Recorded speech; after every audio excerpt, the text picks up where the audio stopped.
அம்மா ரெடியா? எந்த வகுப்பு? இரண்டாம் வகுப்பு. நீங்க டெஸ்ட் எழுதிட்டு வந்திருக்கீங்களா?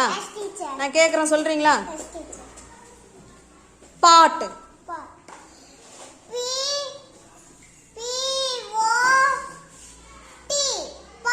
Super. Book.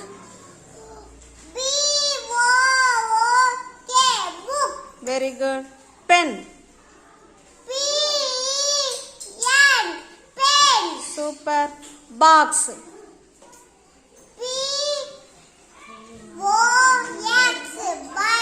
Very good. Pencil.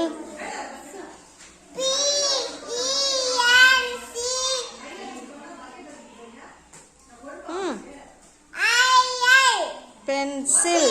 Very good. சூப்பரா சொல்லிட்டீங்க. நல்லா கை தட்டிங்க. சாக்லேட் எடுத்துக்கோங்க. சாக்லேட் எடுத்துக்கோங்க. இங்க பாருங்க, எல்லாருமே டெஸ்ட் எழுதிட்டு இருக்காங்க. என்னம்மா டெஸ்ட் தானே?